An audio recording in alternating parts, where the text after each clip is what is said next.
Welcome to On the Edge with April Mahoney Brains. Here, this is the spot where the conversation is pointed, the guests are sharp, and the responses are never dull. Welcome home, Brains. There's only one requirement to hang out on the edge, is that you open your big brain and close your small mind. Did you bring your thinking caps? It's time to put them on, because the conversation starts now. Because it's so important to hold space with people. Hold I it for agree. light. I agree. It's a lot. And we're here on the edge, Brains. You're home. The place where the conversation is pointed, the guests are sharp, and the responses are never dull. And today we have Mridu Pasrija. Hi. How are you, April? I'm good. I'm really good. Good. Talk about some really important stuff, Brains. Now, I have a lot of people that are guests on my show, hmm and they talk about mindfulness and they talk about meditation. But do you know how to meditate? You know, Absolutely. Absolutely. That's the most important thing is not just talking about it, actually doing it, embodying it. embodying it. And I'm going to tell you my experience I've been sharing with people because I had to stop meditating for a minute. Okay. Uh, it was heavy. And when you really get to that place where I can take myself down in self hypnosis, hmm hmm and coming back up. So you got to be careful with that. You got to know what you're doing. She's also an amazing coach. She has a 6-week program that she's going to tell us a little bit about. And also her love of cooking. Yes. I'm telling, I trying to get a online bakery, and she's going to tell us about some of the fabulous things that I've seen her cook on her Facebook. So, Brains, help me welcome right there to the edge, Mridu. Thank you. Thank you for that lovely introduction. So, tell us a little bit about you. How do you show up in the world, and how did you find meditation, or how did meditation find you? Yeah. So, I grew up with meditation around me because it's part of our culture. And I meditated as a child. And when I stepped into my teen years, when you know everything and nobody can tell you any differently, I stepped away from meditation and did what normal teenagers do at that time.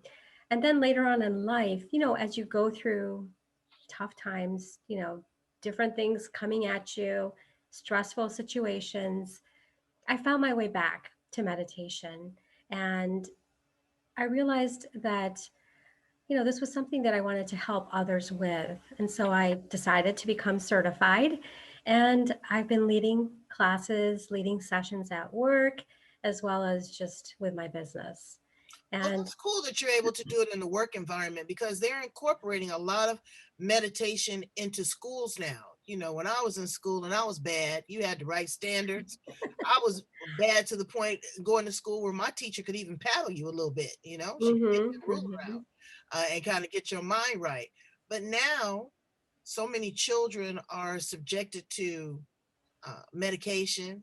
You yeah. know, they have different, things, ADHD and hmm hmm hyperactivity and all these different things. So now they're really in schools focusing on mindfulness and doing a few minutes of yoga or meditation. I think that's brilliant.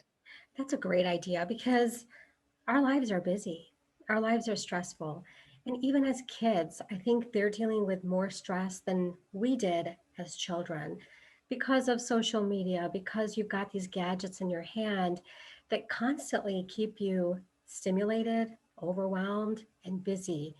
So just stepping aside and taking a couple of deep breaths, maybe doing a couple of stretches, really helps you to come back into your body, become a little bit more, mindful with your breath and feel more relaxed and calm on the inside, which is the best way to be because when you go out there and you hit these stressful, tough situations, you're coming to that situation with a calm, peaceful energy.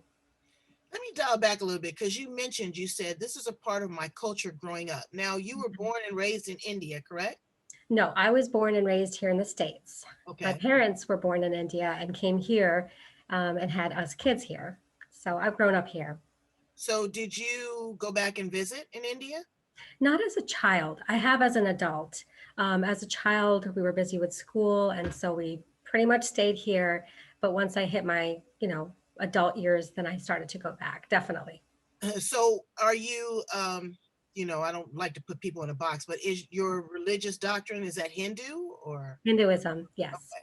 Hmm. Explain to my brains, what is the philosophy of Hinduism?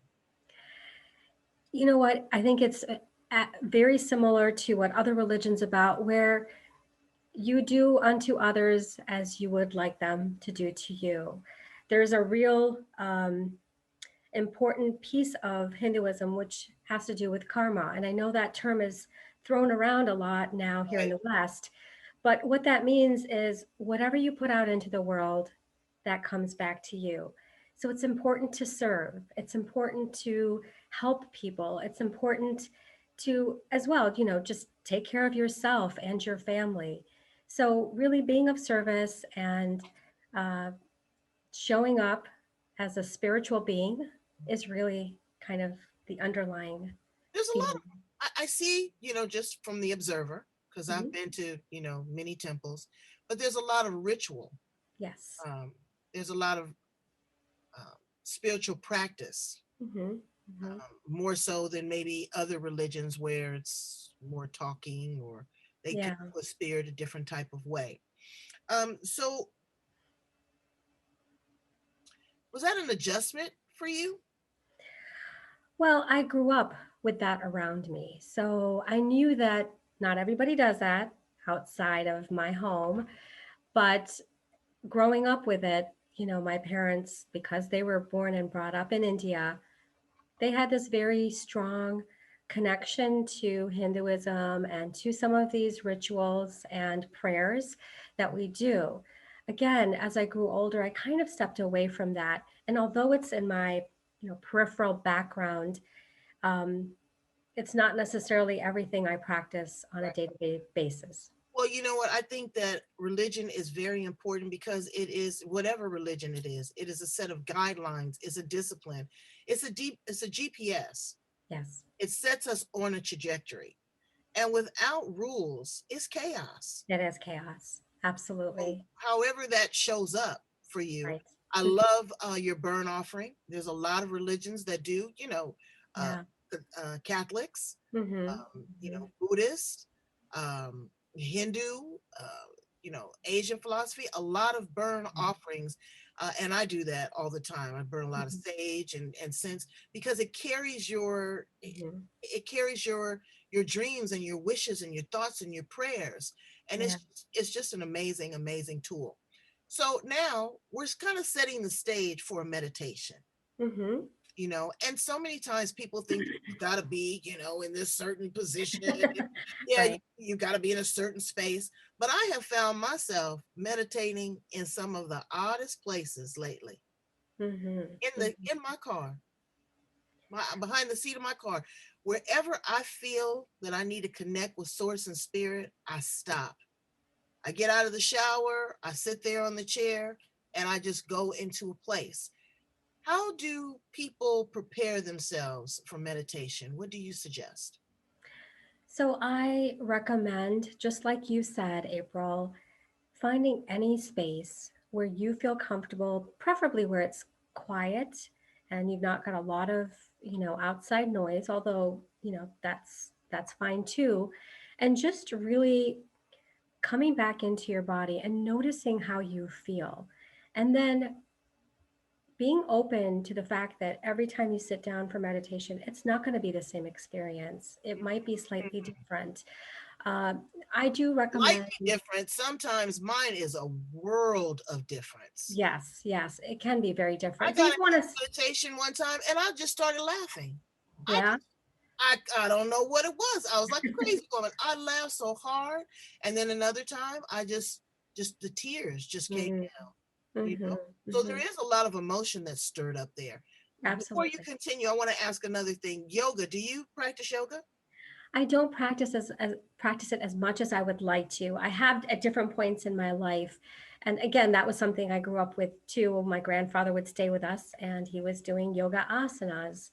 So, And my yoga instructor always says that yoga is preparing the mind and the body for meditation. absolutely. Absolutely. You know, Meditation can be done anywhere, anytime. It's really about coming back to yourself. It's really about connecting deeply with your breath.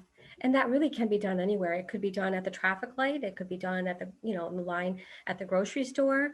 Um, the main thing is being present with yourself, connecting deeply with your breath, and just being open to possibilities. But a guided meditation is brilliant, and there's something about your voice inflection, and that's natural. It's not, sometimes you have an instructor that has to go into that space. But I've Hmm. been watching you, and that is your temperament the whole time. It's a Hmm. peaceful calm about you. What Thank do you. you do when you get upset? It takes a lot for me to get upset. I can tell. Yeah, but when I get upset, it's not pretty. It's not pretty.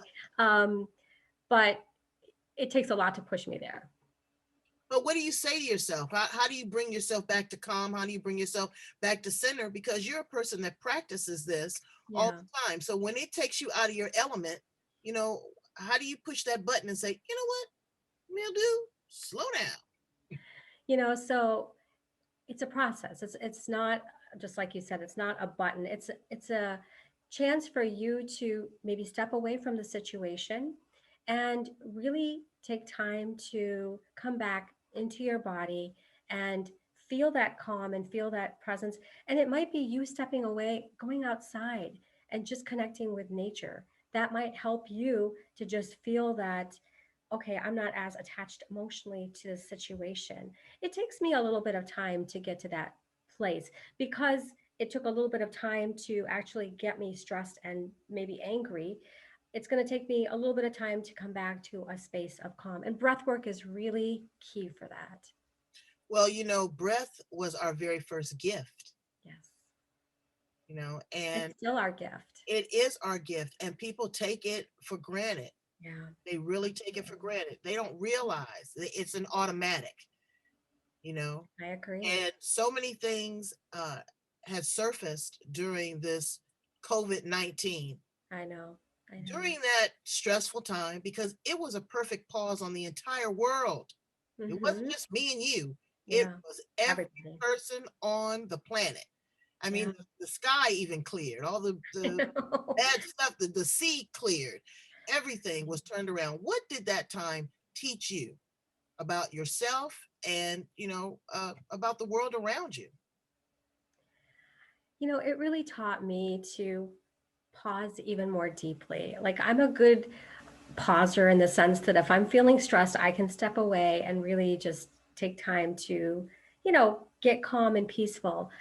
But what that time period did for me was to really just figure out that all this stuff out here isn't always necessary for us to show up authentically in the world. We can be in our home and be of service to people, and we don't have to be physically outside in the world. It helped me to also really get quiet on the inside. Mm, No matter what you say, when you go to work, when you go to the grocery store, there's stuff going on, and you are pulled into that energy. But getting quiet, everybody being in their homes, really allowed me to you know, figure out that I like myself. I love myself. I like spending time with myself. And I don't have to be this busy bee, constantly going to this activity, constantly meeting up this friend for dinner. I can just hang out with me and right. enjoy the time. Well, it really taught me patience. Hmm. It taught, and I thought I was a patient person. And now, but it didn't just teach me that, it embedded it in me because I am still practicing that. Hmm. I know when I went to China on vacation, the people would bump the horn and people would wave and they'd smile. And I asked our driver, I said, what is up with that? Hmm. Yeah. He said, because you avoided a conflict. Ah, okay. You didn't run over my duck. You didn't hit my bicycle. I thank you for that. I acknowledge you for that. You Wow. signaled me. And so I was like, wow. So now when people blow the horn at me, they probably think this is crazy, but I'm polite. If someone cuts me off and takes the parking space, it was meant for you. You should Yeah. have it. If I see someone that's, underserved and overlooked, you don't have to beg me and ask me. I'm going to share with you what I have. And Right. these are elements that everyone can incorporate in their life. And it doesn't take a lot. Mm-hmm. Take a lot. I agree. I But you agree. have to be mindful. What Mindfulness. define the word mindfulness, because I love definitions here and everyone has a Absolutely. different take on it. What Right. is your definition of mindfulness? In a nutshell, it's just being present in the now, in the present moment, with what you're doing, how you're moving in the world, and looking at your emotions, looking at your thoughts, but there's no judgment. You're just bringing in awareness and attention, um, just a presence to that thought and letting it be. You don't have to say, oh, that's a bad thought or oh, that's a great thought. Just notice your thoughts. Because we are the thinker of our thoughts Yes, and we are the observers of our life. absolutely. We are the editor of our story. Yeah, And so many people don't really think of that. They allow outside influences to dictate who they are, what they think, how they yeah, feel. And then that sets up disease and sickness and, so true. self-loathing, and it's the conversation because so many people's minds are just going, going, going. They never stop to quiet the monkey mind. And that's what meditation does. And that's what it's done for me. You Yeah, and it's a way to reset. it is. It is. It's just a way to, I also look at meditation as a way to take time to connect with yourself. We're always connecting with everything outside of ourselves. Right. Taking some time to connect with who I am on the inside, my breath, my body, my soul, like taking time to get to know who you are on the inside as well. Well, another great meditation you have is cooking. Yeah, And cooking is a meditation. You it make is. some amazing desserts. Where did you find your art? And I mean, I know that's part of your culture too. Where did you find your love for cooking and making fabulous desserts? So I love serving people and I love desserts. And so over a period of time, I started to experiment. And of course, I don't want to be the one that's eating all this stuff. I'd like to partake in a little bit of it, but I don't want to eat the whole thing. So anytime family gets together, I'm like, hey, you guys want to try this out? Or hey, this is something new I've come across. Should we try it out? And that's been a way for me to uh, just share with others and also use my creativity to create something that people really enjoy. Now, I'll tell you a funny little story about food. My daughter was really, really angry with me one day. Hmm. I told her, I said, you need to go in there. Oh, excuse me. I said, you need to go in there and prepare something to eat. Oh, and she slammed the pots and pans, and you could hear when she was cutting with the knife and all of that. And then it was time to serve the food. And I said, well, I'm not going to eat that. And she looked at me, after all I did and all this, I said, but you didn't prepare with love. Mm, You put hostility and anger and frustration and, all this other stuff. You might have put extra salt in it because you were mad at me. I said, but all of those things. So, when you prepare food, um, it is a meditation. You are cutting, you are slicing, you are stirring, you are watching, you are pouring, and you are serving. yeah. Just another way of serving. So I think that that's great. So you serve your clients with a very special 6-week program. Can you tell my brains a little bit about that? Absolutely. So, this is a 6 week series that invites you to pause during the week, come together in a group format, and we start off with sharing gratitude. What are you grateful for today in this moment? And then we move into a little bit of a discussion about mindfulness, how you can incorporate that into your day so that it becomes a part of who you are versus something out there. And then we go into a meditation where I lead you through a 20-minute meditation and we close out and we meet every week for about 45 minutes. And it's just a good way to, stay consistent with a habit with meditation. If that's something that you're already doing, it's a good way to introduce it if it's something you haven't tried.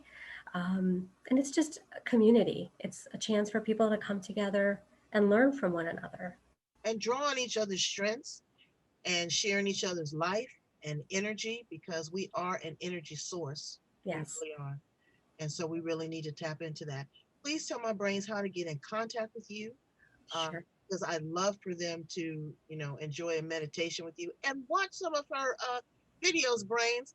I call it a meat pie, but that meat patty that you made looked delicious. Was that vegetarian or was there meat in it? It's vegetarian. It's called a samosa. It's stuffed with potatoes and peas that have been spiced. So it's good. Yeah, you guys have Like, the best spice.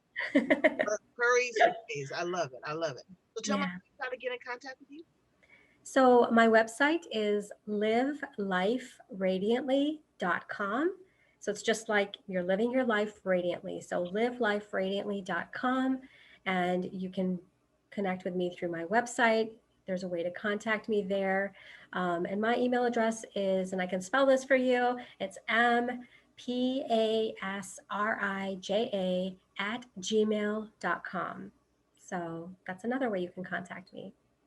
Well, you know what? I can hear you doing some audio meditations. Do you have a YouTube channel? I'm just starting it. It's Okay. not, yeah, no, I haven't really spent a ton of time on that, but that's something that I've been wanting to do. Yeah. So, And you know what? Don't overthink it. yeah, You have people that are on there for an hour. Folks ain't I know. can't be quiet for 5 minutes, much less an hour. But I think that you can really take us to a place that is very comforting, that is very loving, that is very spacious. Because Yeah. we need space, we need capacity, we need love. And thank you for being here on the edge with me, Mridu. I had to practice that name, Brains, let me tell you, and it's still not rolling off my tongue right, but she knows my heart. Absolutely. I Thank you, thank you. April. I thank you so much. Come back and visit me on the edge anytime, okay? Thank you so much. My brains, be sure to subscribe and be sure to share.